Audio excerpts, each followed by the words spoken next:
He replaced my name with his sister's on the company site. Vanessa's better at posing than planning, they joked. In meetings, his sister ordered me to take notes and serve snacks to everyone, adding, "It's the only way you'll contribute here." I smiled through it all, until the boardroom seats rearranged. "Could you grab more napkins from the supply closet?" Isabel's voice cut through the conference room chatter like a blade. "And maybe some of those little cream cheese sandwiches? The ones you made last time were actually decent." I stood frozen by the door, my strategic analysis folder clutched against my chest like armor. 20 executives, people who used to seek my advice, who used to nod respectfully at my presentations, now avoided eye contact as whispers rippled through the room. Someone actually snickered. 6 months ago I would have been leading this meeting. The memory hit me like a physical blow. Richard's weathered hands spreading my market expansion proposal across this very table, his eyes lighting up with genuine excitement.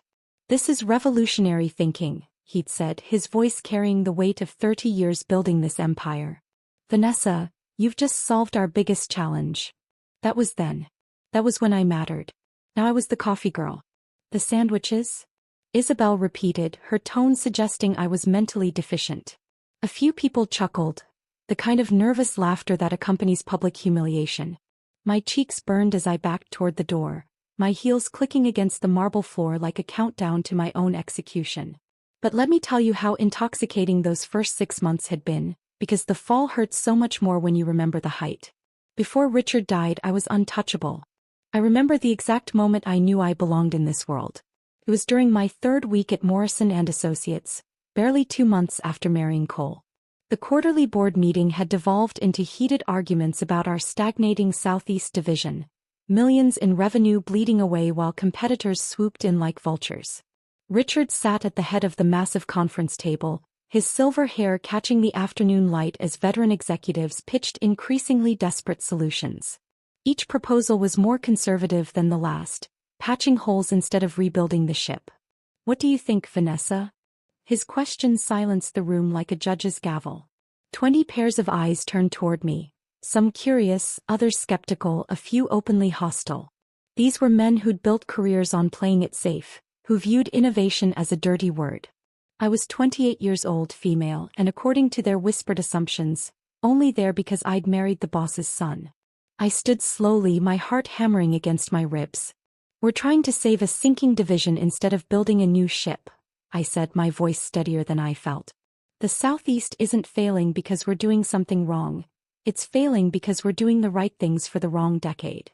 The silence stretched until Richard leaned forward. "Continue." For the next 20 minutes, I dismantled our traditional approach piece by piece. I presented data they'd ignored, demographic shifts they'd missed, technological opportunities they'd dismissed as fads. I painted a picture of complete strategic overhaul, risky, expensive, and absolutely necessary. When I finished, Richard's smile could have powered the building. "Gentlemen, this is what leadership looks like. Bold vision backed by solid research." He turned to his son. "Cole, you picked well. That single moment changed everything." Suddenly, my opinions carried weight. Project managers scheduled meetings around my availability. Department heads sought my approval before implementing changes. Richard began introducing me at industry events not as Cole's wife, but as our strategic planning director, the brightest mind in the room. My office became a pilgrimage site. Senior executives would knock tentatively, asking if I had just a minute to review their proposals. I'd find myself mediating disputes between department heads, my recommendations treated like gospel. "Dad calls you the company's secret weapon," Cole told me one evening, his pride radiating like warmth from a fireplace. We were in his apartment, our apartment now, overlooking the city lights. He'd just returned from a client dinner where Richard had apparently spent 20 minutes praising my latest cost optimization strategy. Even Isabel, typically frosty toward outsiders, began including me in family discussions.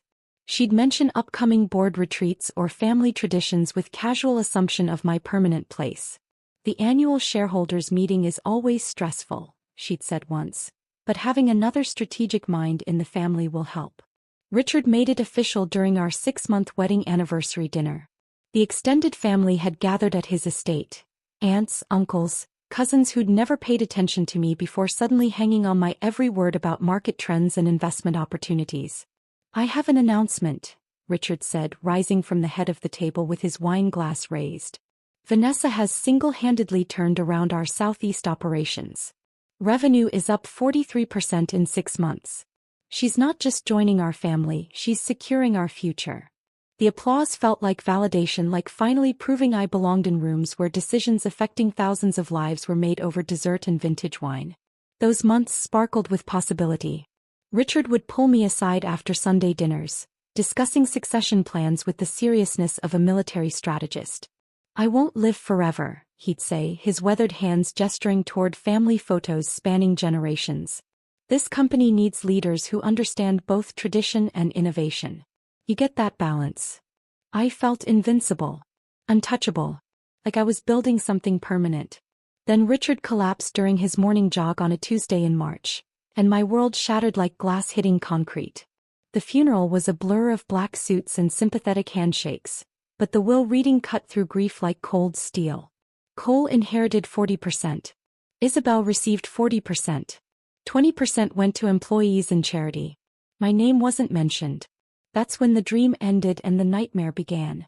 Standing in that conference room now, clutching my ignored analysis while being asked to fetch sandwiches, I understood exactly how far I'd fallen. From strategic director to catering staff in 3 months. But they'd made one crucial mistake. They thought humiliation would break me. Instead, it was about to forge me into something far more dangerous than they could imagine. The coffee request came exactly 31 days after Richard's funeral. I know because I'd been counting, not the days since his death, but the days since my last meaningful contribution to a board meeting. The precision of their timing wasn't coincidental. "Vanessa, darling." Isabel's voice dripped honey-coated venom as she intercepted me in the hallway outside the executive conference room. "Could you be an absolute angel and handle refreshments today? Martha called in sick and we're expecting some important clients." Martha, the 60-year-old administrative assistant who'd been fetching coffee for executives since before I was born. The same woman who used to address me as Ms. Morrison and ask permission before entering my office. "I was actually preparing for the presentation on the Johnson acquisition," I replied, gesturing toward the leather portfolio in my hands. 3 weeks of research distilled into 47 slides that could save the company millions. Isabel's laugh tinkled like breaking glass. "Oh, sweetie, Cole's handling that now. We simplified the approach. Sometimes less is more, you know." Her manicured fingers touched my arm with practiced sympathy. "It's just coffee, Vanessa. No need to take it so seriously." The conference room doors were already closed when I returned with the silver service tray. Through the frosted glass, I could see Cole's silhouette at the head of the table. My table where I'd once commanded respect with data-driven strategies and innovative solutions. Now I was balancing cream and sugar like a waitress at a roadside diner. When I knocked, the conversation stopped abruptly. Cole opened the door with an expression I'd never seen before. Embarrassment mixed with something darker. Pity perhaps. Or guilt. "Just set it on the side table," he whispered, avoiding eye contact. "Thanks, honey." Honey. In front of clients who used to shake my hand and call me by my professional title. The diminutive hit like a slap, reducing me from strategic partner to domestic accessory in 3 syllables. I wanted to scream. Instead, I smiled and retreated, my heels clicking against marble floors that had once announced my arrival with authority. Now they just counted down my escape. 2 weeks later, the office eviction notice came disguised as downsizing efficiency. "We're consolidating departments," Cole explained over breakfast, his eyes fixed on his phone screen instead of my face. "Your space is needed for the new marketing team." My space. The corner office with floor-to-ceiling windows overlooking the city skyline. The mahogany desk where I'd crafted strategies that generated millions in revenue. The bookshelf lined with industry publications I'd contributed to, my nameplate still gleaming on the door. Where am I supposed to work? The question sounded pathetic even to my own ears. From home mostly. You can always use the hot desk in the lobby when you need to come in. He finally looked up, his expression carefully neutral. It's more flexible this way. Better work-life balance. Work-life balance. The corporate euphemism for making someone irrelevant without technically firing them. That afternoon, I packed my personal belongings into 3 cardboard boxes while cleaning staff waited impatiently to begin the renovation. My diplomas, industry awards, family photos. The physical evidence of my professional identity reduced to items small enough to carry to my car in one trip. The new occupant moved in the next morning. Some kid fresh out of business school with perfectly styled hair and an eager smile. I watched from the lobby as maintenance workers removed my nameplate and installed his, the brass gleaming like a beacon of my replacement. Home became my prison. Cole would leave each morning with his leather briefcase and return each evening with stories I wasn't part of. Client meetings I'd once dominated. Strategic decisions I'd once influenced. Board discussions that happened in rooms I was no longer invited to enter. "How was your day?" became our hollow evening ritual. "Productive," he'd answer, already reaching for his laptop. "Lots of moving pieces right now. You know how it is." Except I didn't know anymore. I wasn't part of the machine I'd helped build. The business conversations we'd once shared over dinner disappeared entirely. When I'd ask about ongoing projects or offer insights based on news articles I'd read, Cole would nod politely and change the subject to weekend plans or home renovation ideas. "Let's keep work at work," he'd say with forced cheerfulness. "You deserve to relax." Relax. As if my career had been a burden I should be grateful to abandon. The website discovery happened on a Thursday morning while I was researching industry trends, trying to stay current despite my forced exile from relevance. I'd navigated to Morrison & Associates' homepage to check our latest press releases when the leadership page loaded with surgical precision. Richard Morrison, founder, 1952 to 2024. His memorial photo gazed out with the same steely determination that had built an empire. Cole Morrison, Chief Executive Officer. His professional headshot radiated confident authority I'd helped him develop. Isabel Morrison, Co-Chief Executive Officer. The title that should have been mine, displayed in elegant serif font beneath her perfectly composed portrait. I scrolled frantically, searching for my name anywhere on the site. Strategic Planning Director. Senior Advisor. Even a mention in the company history section acknowledging my contributions to recent growth. Nothing. Not even a footnote. 6 months of revolutionary strategies, millions in additional revenue, industry recognition for innovative approaches. All of it erased as if I'd never existed. The company's digital memory had been scrubbed clean of my professional DNA. My hands trembled as I screenshot the evidence, though I wasn't sure why. Perhaps documentation of my own disappearance. Perhaps proof that I hadn't imagined the respect I'd once commanded. Cole found me that evening sitting in his study, our study, staring at the computer screen with the website still open.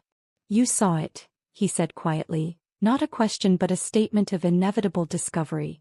"When were you planning to mention this?" My voice sounded foreign, hollow. He sat heavily in the leather chair across from me, suddenly looking older than his 32 years. "Isabel thought it would be easier this way. Clean transition. No confusion about leadership structure. No confusion," I repeated slowly. "About erasing me completely. You're still family, Vanessa. You're still my wife. That's what matters." But it wasn't what mattered. Not to me. Not anymore. That night, I lay awake listening to Cole's steady breathing beside me, understanding with crystal clarity that this was just the beginning. The coffee requests, the office eviction, the website erasure. These weren't random acts of post-grief reorganization. They were systematic dismantling. And tomorrow I would begin documenting every single piece. The documentation began with a simple notebook. Black leather, unremarkable, purchased from the drugstore on 5th Street. Each morning I recorded interactions, conversations, glances that lingered too long on my humiliation. What started as evidence collection became my lifeline to sanity. The team lunch happened on a Tuesday in June, exactly 3 months and 4 days after Richard's funeral. Not that anyone was counting except me. The entire senior staff had gathered at Marcello's, the upscale Italian restaurant where we'd celebrated major contract wins back when my presence at such events was assumed rather than questioned. 23 people around a long table, the kind of power lunch where million-dollar decisions got made between appetizers and dessert. I'd dressed carefully that morning. My navy Armani suit, the one Richard had complimented during my first board presentation. "You look like someone who means business," he'd said, his approval warming me like sunlight. The memory felt like touching a bruise as I straightened my blazer and entered the restaurant. The seating arrangement spoke volumes.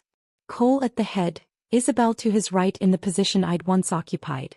I found myself relegated to the far end, squeezed between two junior associates who kept checking their phones instead of acknowledging my existence. Conversation flowed around me like water around a stone. Market projections, client acquisitions, strategic partnerships. All topics I could have contributed to, should have been leading.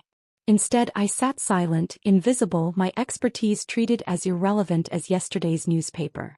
The Peterson account needs delicate handling, Cole was saying, his voice carrying the authority he'd learned from his father. Their concerns about our project timeline are valid, but manageable. I knew Peterson Industries intimately. Had spent weeks analyzing their operational bottlenecks, crafting solutions that addressed their core inefficiencies.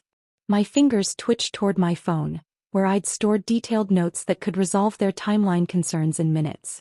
But nobody asked. Halfway through the entrees, Isabel's voice cut through the dining room chatter like a blade through silk. "Vanessa, darling, would you mind taking notes on the feedback we're getting? And maybe clearing some of these empty plates? The server seems overwhelmed." The table fell silent with surgical precision.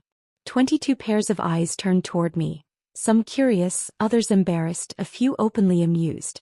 The kind of silence that follows a car accident when everyone stops to stare at the wreckage. My pen froze above the notepad I'd been using to track talking points, not feedback. Not kitchen duties. Strategic insights that would never see daylight because my voice had been systematically silenced. Of course, I heard myself saying the words tasting like ash. I began stacking empty appetizer plates with hands that trembled just slightly, barely noticeable unless someone was watching closely. Marcus Fitzgerald, the operations director who'd once sought my advice on supply chain optimization, cleared his throat uncomfortably. "Actually, I think the server can handle." No, Isabel interrupted with a smile sharp enough to cut glass. "Vanessa doesn't mind. She's always been so helpful with the little details." Little details. My strategic analysis reduced to housekeeping tasks while men who'd once respected my expertise averted their eyes in secondhand embarrassment. The laughter started with Jennifer from accounting, a nervous giggle that spread like infection around the table. Not malicious, exactly, but complicit in its discomfort.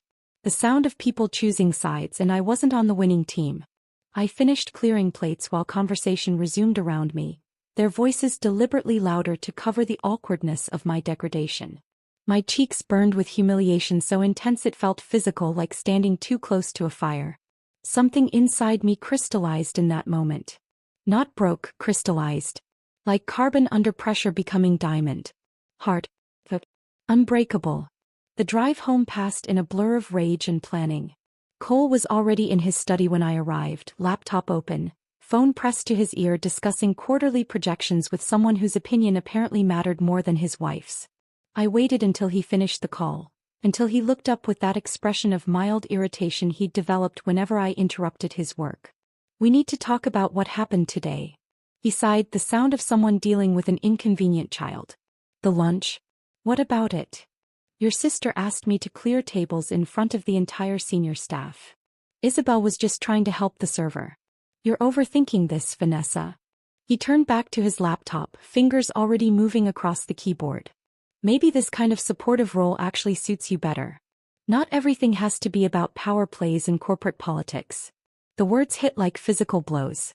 Supportive role. As if my MBA, my industry expertise, my proven track record meant nothing compared to my willingness to stack dirty dishes. Suits me better than what? Than the job I was hired for? Than the strategies that saved this company millions? "Look," he said, finally giving me his full attention with obvious reluctance. "Dad's gone. The company structure has changed. We're all adjusting to new realities." New realities. Where I fetched coffee and cleared tables while men with half my qualifications made decisions that would have benefited from my input. The conversation ended there, but the documentation continued. Every slight, every dismissal, every moment they treated me like hired help instead of family business leadership. The apron arrived 3 days later. Pristine white cotton with the Morrison & Associates logo embroidered in navy thread. The accompanying note, written in Isabel's perfect penmanship, felt like a dagger wrapped in ribbon. For the woman who keeps the company kitchen running smoothly. Your dedication to the details doesn't go unnoticed.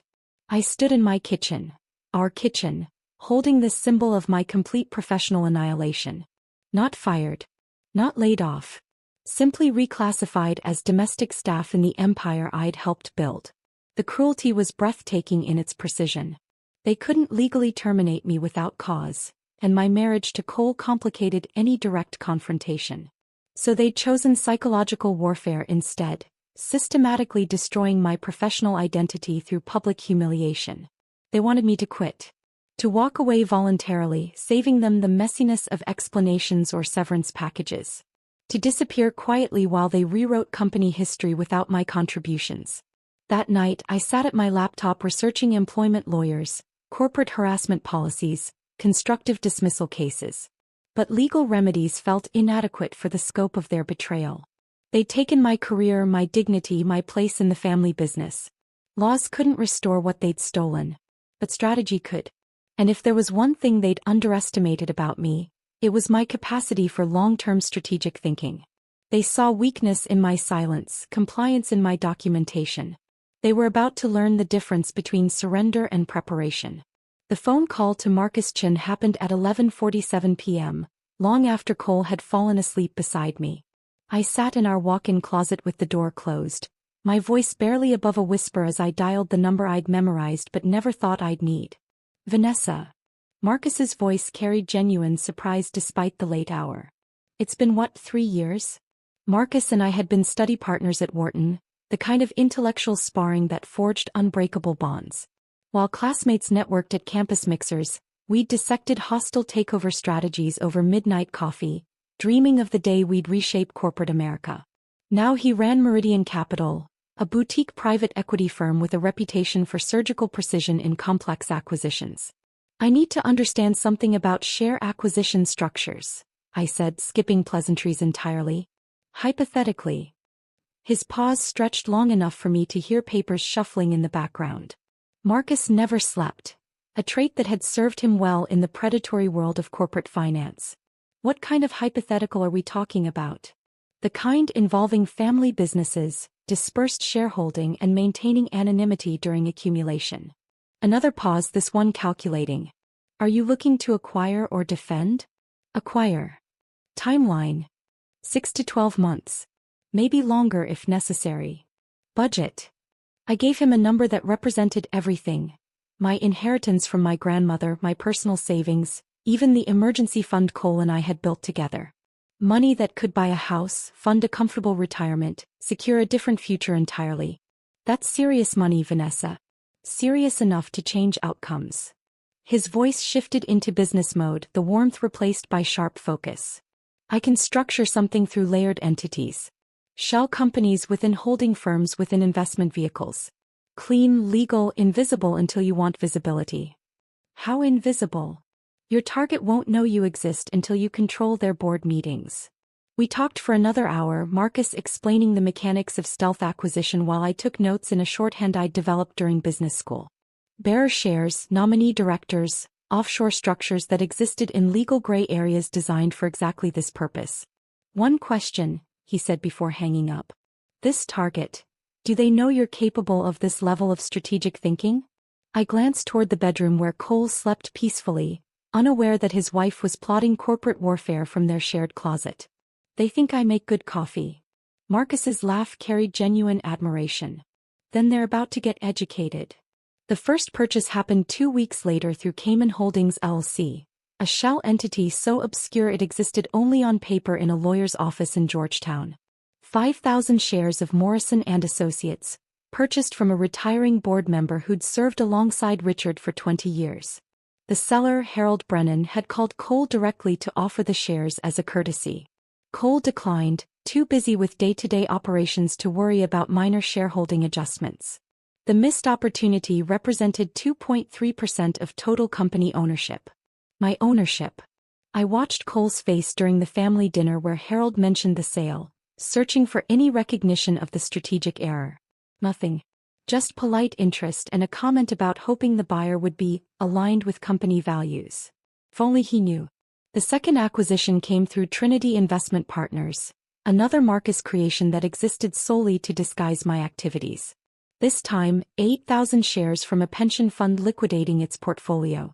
Cole never heard about this sale. It happened through private broker networks where individual transactions disappeared into quarterly reports. By month 3, I owned 11% of Morrison & Associates through 6 different entities across 4 jurisdictions. Cole and Isabel remained blissfully ignorant, too focused on their public rebranding campaign to notice the quiet reshuffling of power happening in financial shadows. The rebranding had started subtly. New letterhead featuring C&I Morrison leadership in elegant script. Marketing materials emphasizing the sibling synergy, driving company innovation. Cole's business cards now read Chief Executive Officer in larger font, while Isabel had upgraded her title to Chief Operating Officer, despite never having operated anything more complex than a charity gala. They commissioned a documentary crew to film their leadership transition journey, spending thousands on professional lighting and makeup artists to capture their vision for the company's future. I watched from the sidelines as they rehearsed sound bites about honoring their father's legacy while embracing new perspectives. New perspectives that apparently didn't include the woman who generated 40% of their recent revenue growth. During these filming sessions, I perfected my invisibility. Sitting quietly in corners, notepad balanced on my knee, documenting every grandiose claim and factual inaccuracy. They spoke about innovations I'd developed as if they'd conceived them personally. They described strategic victories I'd orchestrated as examples of their natural business instincts. The cameras loved them. Cole's earnest determination, Isabel's polished confidence. They projected exactly the kind of photogenic leadership that impressed investors and clients. Meanwhile, I recorded their lies in careful shorthand, building a file that would prove devastating when the right moment arrived. Vanessa's been such a supportive presence during this transition, Isabel told the documentary director during one particularly nauseating interview. She understands that leadership sometimes means stepping back and letting others shine.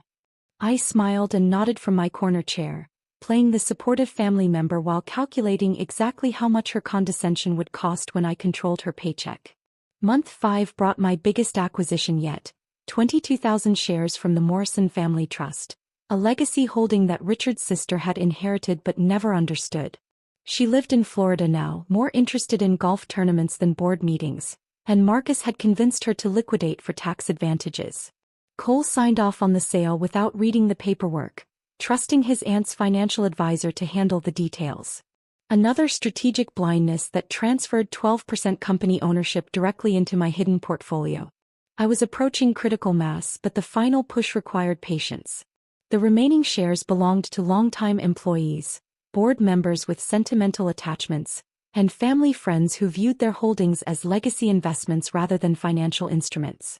These acquisitions demanded personal relationships, careful cultivation, strategic timing.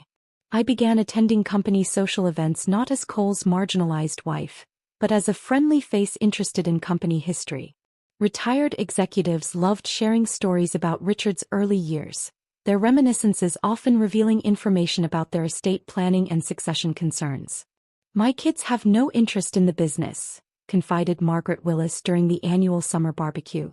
She'd been Richard's secretary for 30 years before retiring with a substantial stock package. "Honestly, I've been thinking about selling. The dividend income is nice, but I'd rather have liquidity for my grandchildren's education." I filed this information carefully, along with similar comments from a dozen other minority shareholders. When the time came, Marcus would approach each one through intermediaries, offering prices slightly above market value for quick private sales. By month 6, I controlled 47% of Morrison & Associates through a network of entities so complex that even sophisticated forensic accounting would require weeks to trace ownership back to me. Cole and Isabel combined held their 80% through direct inheritance, never imagining that someone might be quietly accumulating enough shares to challenge their control. The irony was exquisite. While they celebrated their leadership transition with champagne toasts and magazine interviews, I was systematically acquiring the power to make their positions entirely ceremonial. They thought they'd marginalized me into irrelevance. Instead, they'd given me the motivation and freedom to buy their company out from under them. 4% remained. 4% between their arrogance and my absolute control. And I knew exactly where to find it. The final 4% came from an unexpected source. Richard himself. 3 days before the board meeting, while organizing his personal effects that Cole had been avoiding for months, I discovered a safety deposit box key taped inside his antique desk drawer. The bank records showed the box had been opened regularly until the week before his death, suggesting whatever lay inside held ongoing importance. The contents made my blood run cold and my strategy complete. Stock certificates.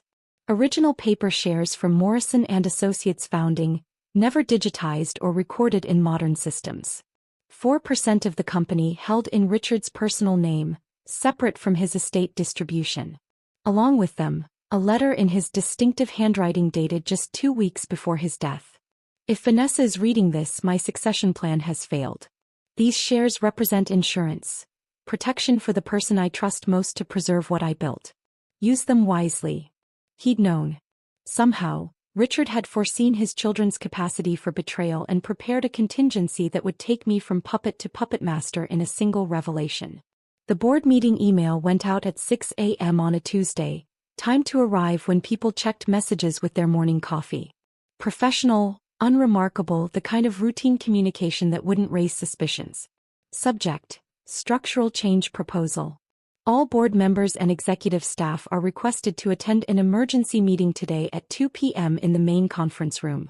Thank you, Vanessa Morrison. I signed it with my married name. The first time in months I'd used Morrison instead of my maiden name on official correspondence. Let them think I was finally accepting my diminished place in their hierarchy. Cole's response came within minutes. What's this about? We didn't discuss any structural changes. I didn't reply. By noon, the building buzzed with speculation. Administrative staff whispered in hallways about the mysterious meeting called by the boss's wife. Department heads cleared their schedules, curious about what domestic drama might spill into corporate governance. Marcus arrived at 1:30, his presence adding gravitas to what others assumed would be amateur theater. He carried a leather briefcase that contained documents 6 months in the making, share transfer records, voting proxy agreements, corporate restructuring proposals that would fundamentally alter Morrison & Associates' power dynamics. You ready for this? He asked, setting up files at the head of the conference table. I've been ready since they asked me to fetch their first cup of coffee. The board members filed in with varying degrees of curiosity and annoyance. Harold Brennan, who'd unknowingly sold me my first shares, nodded politely. Margaret Willis clutched her purse nervously, sensing something significant without understanding what. The independent directors looked professionally skeptical. They'd seen family drama destroy companies before. Cole arrived 7 minutes late, his hair still damp from what was probably an extended gym session. He moved with the casual arrogance of someone who believed his presence was required but not urgent, that whatever his wife had planned could be managed with minimal attention. Isabel followed 30 seconds later, her entrance choreographed for maximum impact. Designer heels clicked against marble floors as she carried an oversized latte and wore the kind of smirk reserved for watching amateur performances. She dressed for victory. Power suit, statement jewelry, makeup applied with television-ready precision. Sorry I'm late, she announced to no one in particular, settling into the chair that had once been mine. Traffic was absolutely brutal. She leaned toward the board member beside her, stage whispering just loud enough for me to hear. Did you bring cookies this time, Vanessa? Or should we order catering for whatever presentation you've prepared? Scattered chuckles rippled around the table. The same people who'd once respected my strategic insights now viewed me as entertainment. A housewife playing at business while the real leaders indulged her fantasies. I remained silent, hands folded in my lap, watching their amusement with the patience of a predator waiting for prey to move within striking distance. All right, let's get started, Cole said, consulting his Rolex with practiced importance. I've got a client call at 3, so let's keep this focused. Vanessa, you called this meeting. What structural changes are you proposing? He spoke to me like a teacher addressing a particularly slow student, his tone mixing tolerance with mild irritation. Around the table, 14 pairs of eyes fixed on me with expressions ranging from polite interest to barely concealed boredom. I stood slowly, my movements deliberate and calm. The room's attention sharpened slightly, not because they expected substance, but because standing suggested I might actually have prepared remarks rather than emotional rambling. Before we begin, I said, my voice carrying clearly across the silent room, I'd like to introduce my legal counsel. Marcus rose from his position near the door, briefcase in hand, his presence transforming the atmosphere from family meeting to corporate battlefield. Board members straightened in their chairs as he moved to the table's head, distributing thick folders with surgical precision. Marcus Chin, Meridian Capital Partners, he announced, placing documents in front of each attendee. Representing the interests of Morrison and Associates' new majority shareholder. Cole's face shifted from mild annoyance to sharp attention. New majority shareholder? What are you talking about? I locked eyes with my husband, the man who'd shared my bed while dismantling my career, who'd promised partnership while orchestrating my exile, who'd underestimated me so completely that he'd handed me the tools for his own destruction. Effective immediately, I said, my voice steady as surgical steel, I am the majority shareholder of Morrison and Associates. The silence that followed felt like the moment between lightning and thunder, that breathless pause before the world explodes. Isabel's latte cup slipped from her manicured fingers, ceramic shattering against marble in a splash of caffeine and cream that stained her pristine suit. The sound broke the spell, releasing a cascade of shocked exclamations and frantic paper rustling as board members scrambled through the documentation Marcus had provided. That's impossible, Cole breathed, his face draining of color as he scanned share transfer records that proved otherwise. You don't own any stock in this company. I own 51%, I corrected, producing Richard's final gift, the original certificates that completed my acquisition. As of this morning when the last transaction cleared. Marcus began distributing a second set of documents, these sealed in legal envelopes marked with individual names. Employment termination notices, drafted by the city's most expensive labor attorneys, legally bulletproof and immediately effective. Mr. Cole Morrison, I said, handing him his envelope with steady hands. Ms. Isabel Morrison, your services are no longer required. The room erupted in chaos, shouting voices, scraping chairs, the sound of absolute power changing hands in real time. But I remained perfectly calm, finally speaking from a position of strength they could never take away.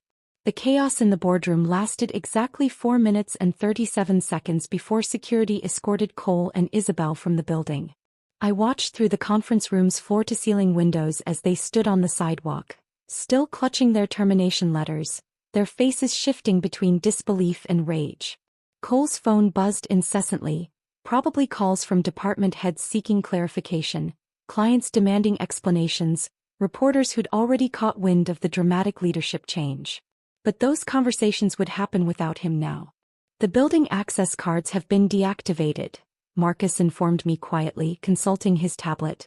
Legal has filed all necessary documentation with the state. HR is prepared to brief remaining staff on the transition. I nodded, my attention focused on the remaining board members who sat in stunned silence around the mahogany table. These were Richard's old allies, people who'd built their careers alongside his vision. Their loyalty belonged to the company's legacy, not to his children's incompetence. I know this is sudden, I addressed them directly, but I want to assure you that Morrison and Associates will continue honoring the principles Richard established. The difference is that we'll actually live up to them. Harold Brennan cleared his throat nervously. What exactly are your plans for leadership restructuring? I'm glad you asked. The appointments I'd planned during 6 months of quiet preparation began immediately. By Thursday morning, 3 extraordinary women occupied the executive offices that Cole and Isabel had treated as personal kingdoms. Dr. Sarah Chin, no relation to Marcus, became Chief Operating Officer. She'd been Morrison's head of international development until Isabel had her reassigned to special projects, for the crime of disagreeing with a particularly disastrous market expansion plan. Sarah held dual PhDs in economics and international business, spoke 5 languages fluently, and had generated over $40 million in revenue before being sidelined. I thought my career here was finished, Sarah confided during our first executive meeting, her relief palpable. Isabel made it clear that women who talked back weren't welcome in leadership positions. The second appointment filled me with particular satisfaction.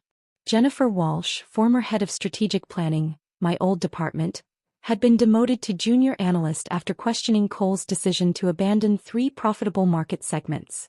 Her expertise in data-driven strategy was exactly what the company needed to recover from months of ego-driven decision-making. "You want me to rebuild the entire strategic planning division?"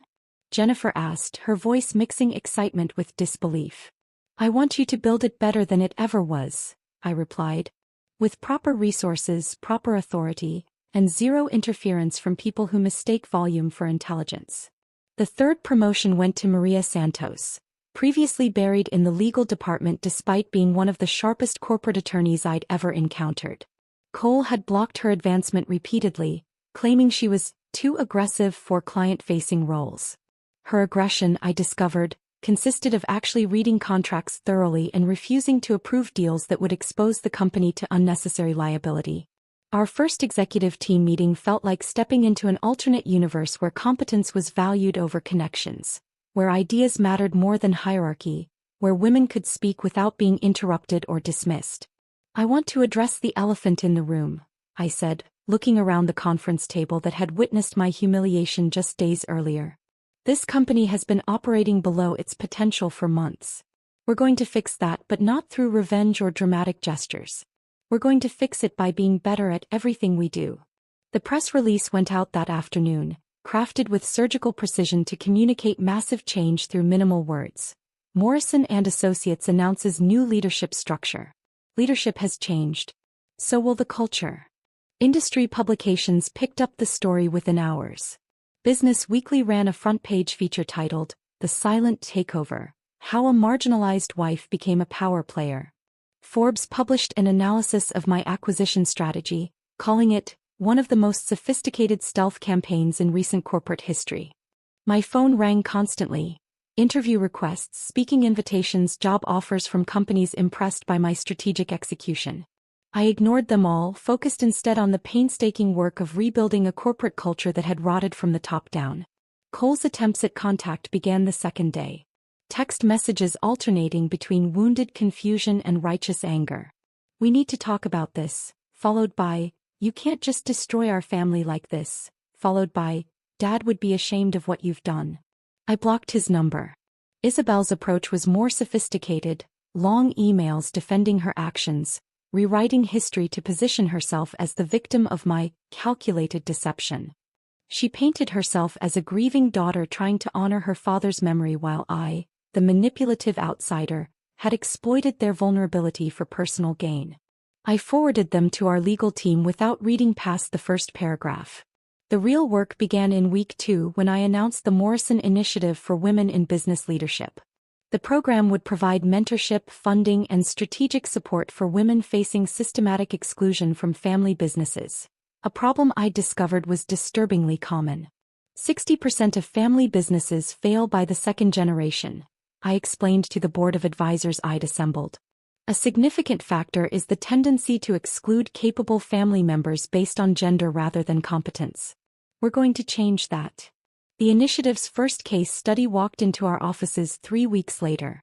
Amanda Rodriguez, daughter of a third-generation construction company owner, had been relegated to office management while her less qualified brother inherited operational control. Sound familiar? I built the project management system that increased our efficiency by 30%. She told me during our initial consultation. But according to my father, construction isn't women's work. Within 6 months, Amanda had secured funding to launch her own construction management firm, taking 3 major clients and half the skilled workforce with her. Her father's company struggled to replace the expertise he'd systematically undervalued. "How does it feel?" Marcus asked during one of our quarterly reviews, "having the power to reshape an entire industry?" I considered the question while looking out my office window, the same view I'd once enjoyed before being exiled to fetch coffee and clear tables. The difference was that now the power was mine to keep, earned through strategy rather than inherited through birthright. "It doesn't feel like revenge," I said finally. "It feels like justice." Cole eventually stopped calling. Isabel eventually stopped writing. The industry eventually stopped treating my takeover as a curiosity and started recognizing it as a case study in strategic excellence. Morrison and Associates thrived under actual leadership. Our quarterly revenue increased by 28%. Client satisfaction scores reached all-time highs. Employee retention improved dramatically once people realized competence was valued over politics. But the real victory wasn't financial. The real victory was walking into boardrooms where my voice mattered, where my expertise was respected, where no one would ever ask me to fetch coffee again. I'd reclaimed more than a company. I'd reclaimed my dignity. And that was worth more than all the stock certificates in the world. If this story of corporate justice had you on the edge of your seat, press that like button right now. My favorite part was when Vanessa revealed she was the majority shareholder and handed out those termination letters with ice-cold precision. What was your favorite moment? Drop it in the comments below. Don't miss more empowering revenge stories like this. Subscribe and hit that notification bell so you never miss an upload.